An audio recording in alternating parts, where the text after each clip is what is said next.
So today we're going to talk a little bit about late Beethoven and then look at 3 works together and maybe a smidge of Opus 35, maybe a smidge, all string quartets that we're taking a look at together.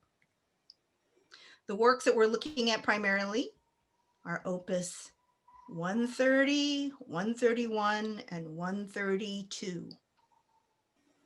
Late Beethoven as a whole.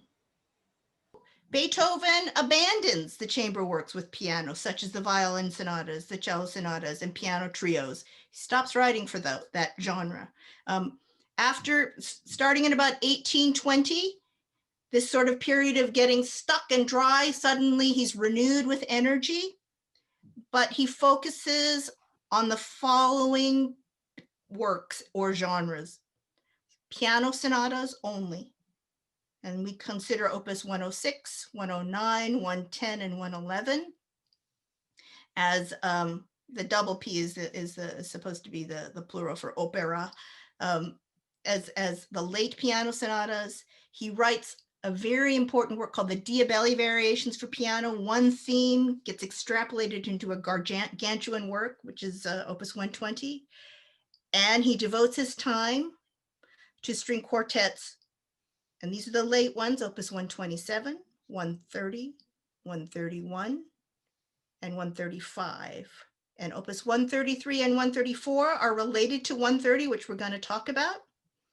The Missa Solemnis, a huge work set to the ordinary of the Mass. Those of you who understand those parts of the texts and chants of the Mass ordinary that are stable and don't change according to the liturgical year, he sets as an orchestral work with chorus and solo singers.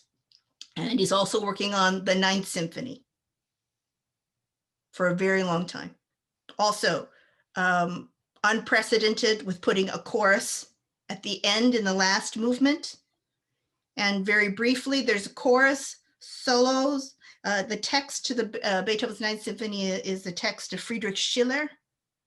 And a structural point of note with the last movement of Beethoven's Ninth is that he inserts other segments of movements 1, 2, and 3 in the finale. So structurally, it's as though it's like a film where you have a flashback. When he gets to the last movement, he plays a bit of the first, a bit of the second, a bit of the third, and then launches into the famous Ode to Joy that you've probably heard in every movie and every commercial on television. All right, let us go to our Google Sheet. One of the things I wanted to stress, here's the Google Sheet that has the string quartets. And although the opus numbers are running from 127 through the 130s, you'll notice we're not covering this one, that he wrote them not in the order that they were published. But it's easier for us to just go in sequence and make our points along the way, because it is a deliberate act on Beethoven's part to release the pieces in opus numbers. Even though he had written 132 first, right? Here is the composition date and the first performance and the first publication and the dedication. This is taken from Groves. We're looking at this one, Opus 130. 133 is connected to this one, and what I'd like you to take a look at right here is that Opus 130, if you learn nothing else from today's lecture, is that the last movement to Opus 130, in fact, what was published was not what Beethoven originally intended. All right, then there's 131. Okay, all right. 130. Look at that. We've talked about the usual 4 movement structure and just 3 or 4 movement structure in all of our previous works. And with 130, Beethoven writes a string quartet with 6 movements. Some of them are very long, some of them are very short. What I'd like to do right now is play the very beginning of the first movement, the very beginning of the second movement, talk about the finale, and then go back to the cavatina for us to hear together. All right, so let me just play the very beginning. The opening to this work is not the same kind of form that we studied thus far. You'll notice it's a stop and go motion, slow, fast, and then I want to show you the second movement moment in a second.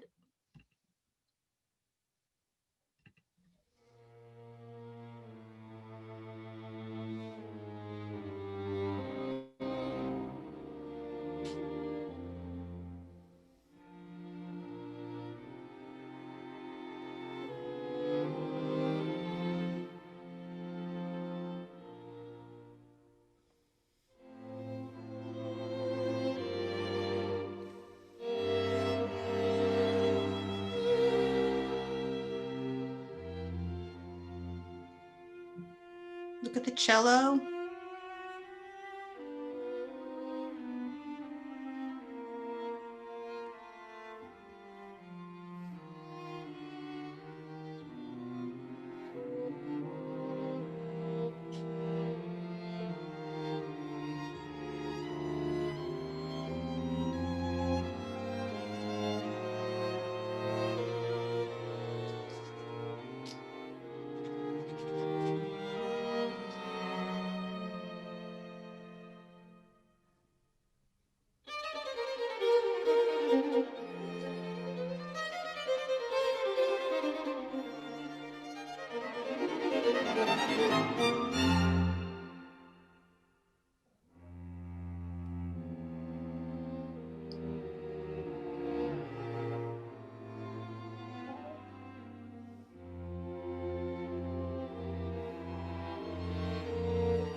Stop it there. You hear this yam, bum, bum, bum, bum as a pervasive theme in the entire first movement. Also, look at the violin over here, how high the violin is playing. And at the very beginning, you'll notice that you might have noticed that this clef changed to something that looks like this. Without going into great detail here, the cello is playing at a very high, in a very high place. All right, let's play the very beginning. Here are the movements. Can you all see this in the blue, in the dark part with the blue? Yeah. 6 movements here rather than my flipping back and forth. I'm going to play the very beginning of the presto. What you see is unusual movement types. This presto is very much like, is functioning like a scherzo that we've talked about in string quartets, which is a joke. And I wanted to show you a fun aspect of this particular work, the presto. Then I really want to talk about the finale alternates and this cavatina. So let me just play the very beginning of the second movement.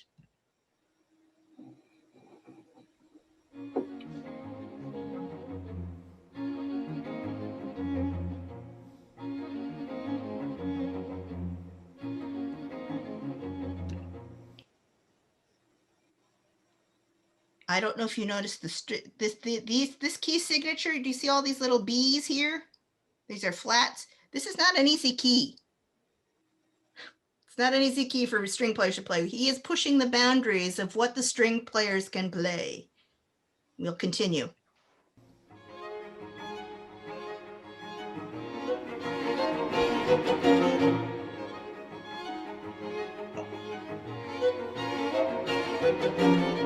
All right.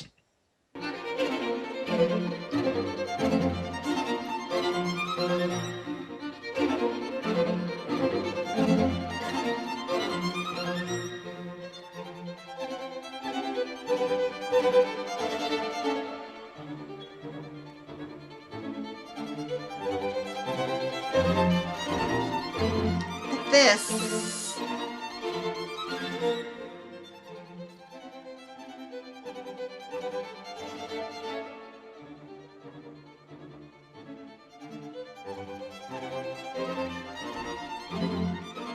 And now he's going to get very funny.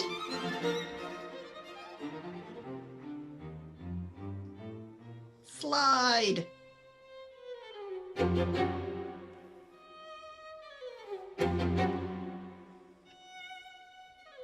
All right. Funny? Do you hear a little bit of humor there? Slide. Yep. All right, that little mini section. That little mini section. This is Beethoven's manuscript. Can you see it? Let me see if I can blow it up here. And here is a little section where it goes into the stratosphere. Look at, this is Beethoven. Writing in big letters. And I just find it, this is the only movement that we have at the Library of Congress, but it's in Washington, D.C. And he's changing his mind again at the very last minute. This is what he sends to the printer. But it's kind of amazing that we own this. All right. So if you're ever, I have taken my students in the past to the Library of Congress to see this manuscript, and every once in a while they're willing to pull it out of the case and share it with the students. But it's a lot of fun, and you can see that Beethoven is trying to be funny, and also you can see that Beethoven is pushing the limits of the string players. Many movements. We're over here now. I'd like to play for you the finale that was published for this work. All right, and I'd like you to think about how you describe it when you hear it. Last movement.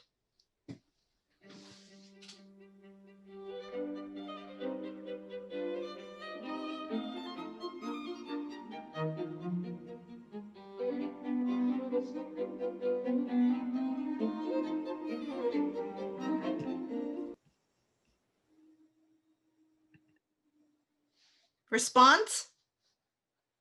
What do you think about that last movement? Straightforward, kind of simple, right? Mm-hmm. Here's what Beethoven originally wanted as his finale. Originally.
Quite different. Yes? Much more drama, much more dissonant. Mm-hmm. Dissonant.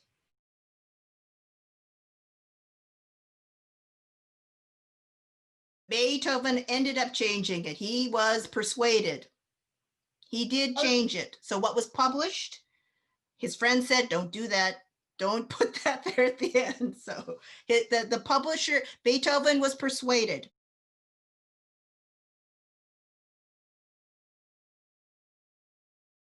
Oh, they knew a great deal about music. They knew what would sell, as his friends did. All right. So he rewrote what you heard first is his own composition. He did rewrite the finale and they replaced it. Then this particular fugue was detached and published all on its own as 133, and a four-handed version was published for pianos for four people, well, two people, four hands at one piano to play. Fascinating, right? An aspect of business in the music world. But Beethoven wanted this to be the finale. And if you go to concerts, most string quartets these days will play this instead as the finale. They'll warn you in advance, they'll tell you. And also, I think when I was in college, that's when the CDs started coming out and one could change the tracks, right? So that was a fun thing that you could do. You could either, both finales would be recorded, and on Spotify you can do that too. You can decide which finale you want, because Beethoven did choose 130 in the end to publish rather than this fugue. But it's important to know that he conceived of this fugue as the final movement to this work. And it raises the question, how can they both be there? How can it be possible? As a string player, it does raise a question. Is it still the same work? So it's something to think about. All right. Here's a summary, 6 movements, very short. Here's the example that I showed you from the Library of Congress. Last movement was originally the grosse big fugue, but music people love calling it the gross fugue when they first see it, because it even music students find that last movement so dissonant, it's not accessible initially. And people love to say, oh, it's because he was deaf. Well, no, not really. Not really. He might have been able to conceive it differently from other people because he couldn't hear, but it's not it's not accessible. Fugue detached, all right, and published separately. New ending. And I thought I would leave you with the penultimate movement of the cavatina, which is one of the most lyrical and often cited works of Beethoven's inner world. The quartet, just because I've talked about the outer movements, doesn't mean that there isn't a level of sophistication in the inner movements. And so I want to leave you with one of the works that people find among the most moving in Beethoven repertoire. So here is the Elias Quartet playing the cavatina.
Cavatina, what does that come from?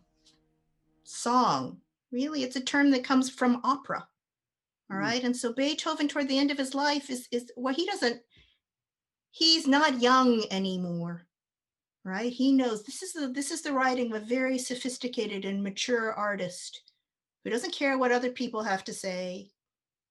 And there's just a transcendent quality of somebody who has lived and has something to say inward, right? But Cavatina comes from opera. And he also then, what he's doing in his string quartets, and we're going to see even more of that, is that he's taking and he's borrowing from other genre and putting it into the string quartet. He believes string quartet, piano sonata, and these other genre are vehicles for as a mode of expression, right? Not just publishing all things, but these are allowing him to say what he needs to say as an artist. So I wanted to leave you with that Cavatina. It's on when one needs to be inspired by beauty and what human beings have created on this earth. This is a nice one to have in one's arsenal. And there are days when I just need to play this piece for myself. Question?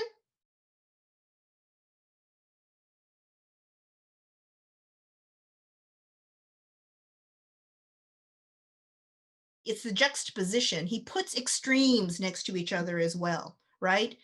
And yes. and it's funny to think about this piece and the two alternative endings, right?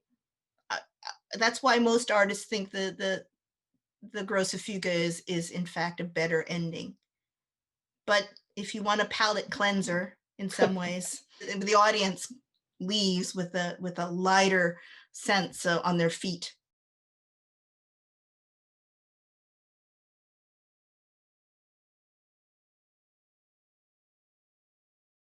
Yes. So 1 and 2, if you're going left to right, 1 and 2 are on the left side. And depending on the players, you can have the cello on the outside and the viola going right to left, or you can switch them. Cello, because it's an instrument that's played vertically this way, right? The sound goes out differently if they're in the middle, instead of going to the left of the stage when you're facing the stage. So sometimes it's better. Sometimes, when Beethoven's writing, though, on the score, there's something really beautiful about a line moving from 1 to 2 to viola to cello that you don't see visually in quite the same way. Because Beethoven is thinking from register down when he's writing. Okay. And sometimes that's missed, but it all depends on the players. Because that's the same thing holds that if you put the viola in position, well, at 1 o'clock, let's just put it that way, right?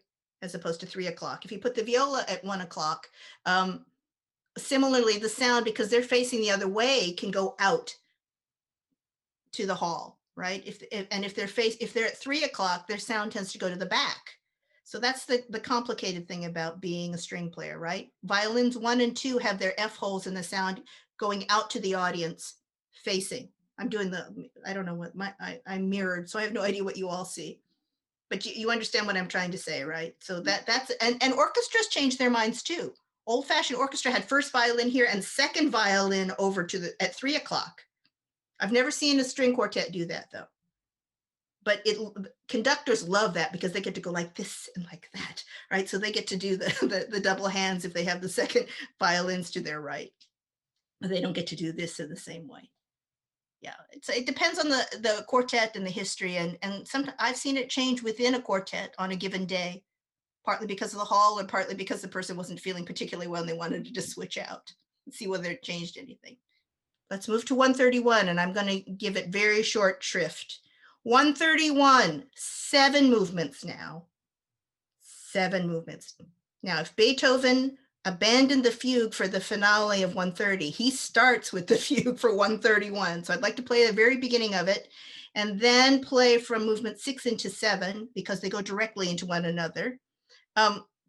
Let me summarize the points and then we'll play. 7 movements, no stop in between, starts with a fugue.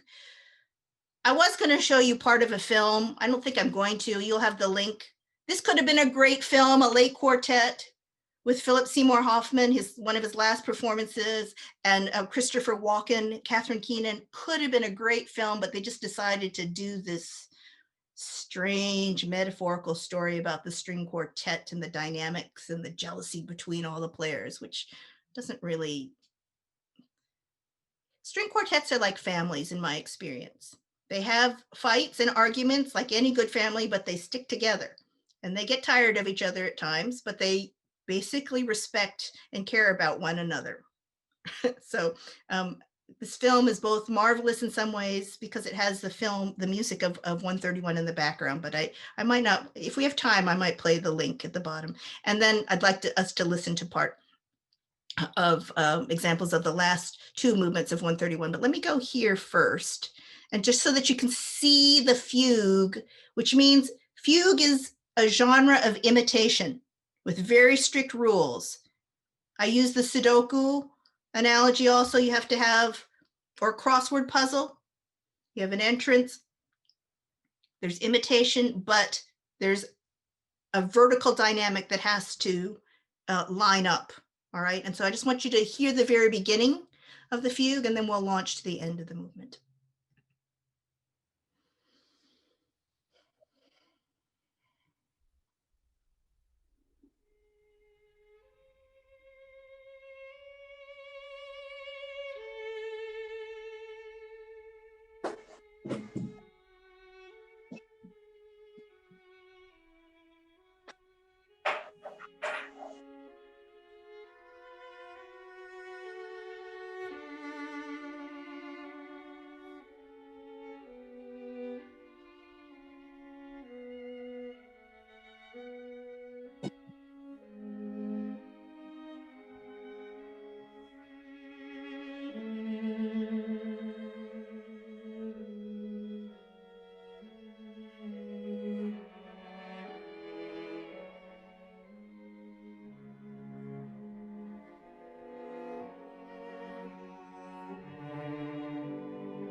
I'm going to stop it there. Take a look at this right here. It's a large key change from here to here. This is not easy for the string players to play either. I think what I can point out about the fugue is that you have equal distribution of weight and difficulty in all of the instruments. When you have a fugue, they all have to play, right? You don't have the polarity of, say, a one instrument singing all the time and another just accompanying, right? So that's the challenge of writing fugues. And in fact, for most composers, they always go back to Bach because Bach is the master of this. And Beethoven was also intrigued by Bach's works. He had been all along, but you can see that he's emulating this as a last feature of his late works. Must write fugue. And all the successors to Beethoven must write fugue. You'll see fugue in Brahms' works, sometimes unnecessarily so, and then he decides to eliminate it as he gets older. Must write fugue. All right, so he starts the piece with a fugue. Starts the piece. Let me, I think I have a nice recording. I could also play the score, but I think this will be more effective to go from the last movement directly into the finale.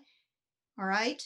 And again, no break between the movements. So when we're counting movements, even though everything is designated as 1, 2, 3, 4, 5, 6, 7, structurally, it's possible to think of 6 and 7 as one cluster, and that the 6 is functioning as an introduction to 7.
Last movement, directly.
visually you can see the equality of the parts, right? The difficulty when they're in unison and they separate. Yes? I think so. Okay. All right. I'm going to move to 132 very briefly.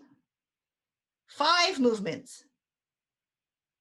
Now, Beethoven, in fact, did write some quartets with 4 movements. His 127 and his 135. But in this particular one, he has 5 movements. And then I'm hoping to play something similar, which is the march. And there's a whole section of that's operatic that launches into the finale. But I want to draw your attention right here, because Beethoven actually wrote this. Heilige Dankgesang. All right. Holy thanks. Holy thanks to God. All right. He's healing. He's been sick. And this is a prayer. And he writes in the Lydian mode, which is an odd thing too, which without knowing, I won't go into great detail, but in the Lydian mode, it means that the half steps fall in a slightly different place. All right. But he labels it in the score. All right. And he had been sick and he gets better. And you can almost feel that in the work. So I thought I'd play part of this middle movement so that we could hear it together with the aerial quartet. You all have seen them and heard them before. Let us play the beginning of it from the 3rd movement on.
section. A feeling of strength, he writes in the script.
Not easy to find cadences.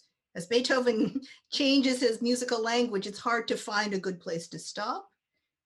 But after I've been sick for a while, I frequently listen to this because I go skipping in the sections where it says a new strength, and it's true. I should have translated the other one more properly for you. Holy song of thanksgiving of a convalescent to the deity, to a god. They've translated as deity, but God. He's basically thanking that he's feeling better. But then in that section where it gets faster, it's marked in the score. New strength feeling. He's marking it right there. All right. I know we're running out of time.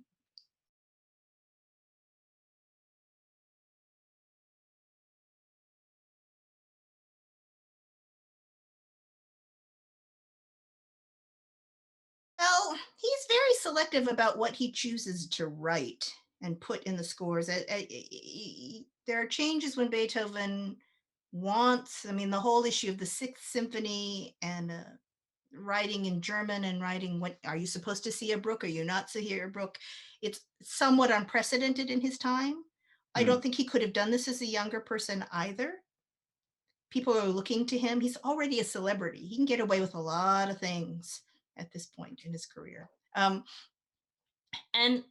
again, that also has something to do with the nature of the piece. Some people believe the music speaks for itself, but if you put it down there, like I am in this case, convalescent and new strength, he's acknowledging also, I've been sick and I'm getting better, right? But following Beethoven's lead, people later in the 19th century loved to put ideas in print. This is supposed to, in Berlioz, this is supposed to be a ball. There's supposed to be a witch's dance. It's supposed to be people dancing around, skeletons dancing around. So it's, and people argue, do you need to do that? Do you not hear things properly? Is the appreciation, does it make a difference? And for many it does. But I think Beethoven is not as, he could have done more, it is true. But I think by doing less, he actually achieved more because it stands out, right? Stands out. He didn't write fugue for the beginning of 131. In fact, the middle of this movement is fugal. It's imitative. It's fugal, like a fugue. He doesn't write fugue. He doesn't even need to because it's so obvious, right? But big fugue also has, you know, a big title if we're looking at 130 in its replacement. All right, this is also not marked, and what I wanted to show is, here is Beethoven again putting an opera in a string quartet genre. I'm going to play the very penultimate movement, moving into the finale. And again, just as we think of 5 movements, this is a segment that is the end of a march section of movement 4, launching into the finale. He thinks of them as one cluster. But just as publishers need to write rehearsal numbers and separate parts for printing purposes, they're separate. They're separate movements, but you'll hear the direction. It sounds like somebody, the first violin is going to be saying, it says, imagine somebody on a stage saying, oh my goodness, this has happened to my life. And then there's a commentary. I've lost my home and I can't pay the rent commentary. And then it launches into, it's very operatic. I think you'll see. Look at what the violin can do.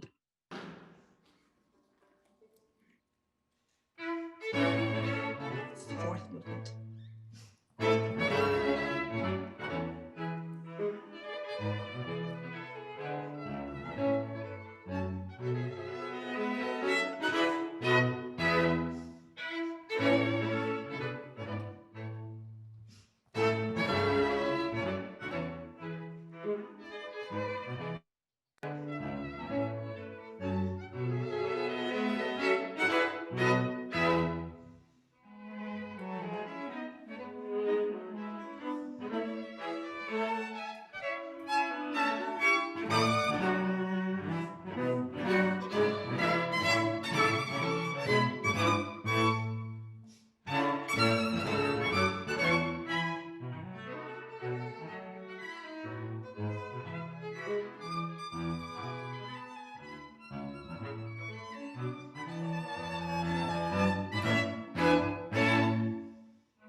Opera.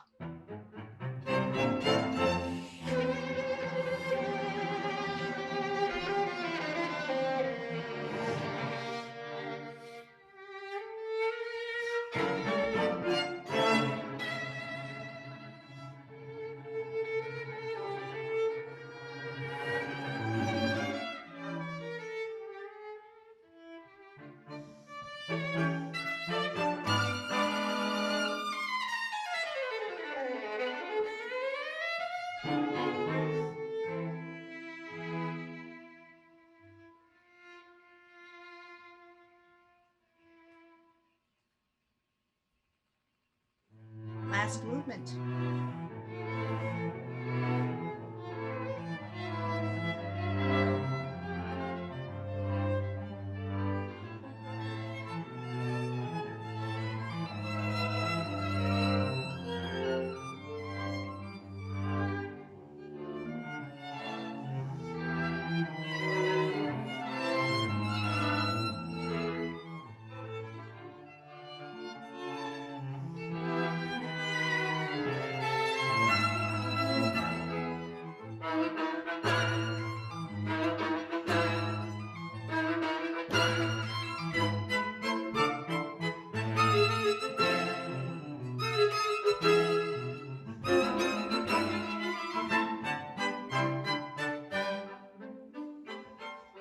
All right, we're in a new section. Okay. All right. I had one other example for you all, but I shall stop. If you're on the West Coast, go listen to them, the Viano. It's like piano with a V. And they were winners in the Banff String Quartet, International String Quartet competition last year. They're in their 20s. They're adorable and they're nice, beautiful musicians. And I just enjoyed chatting with you all so much.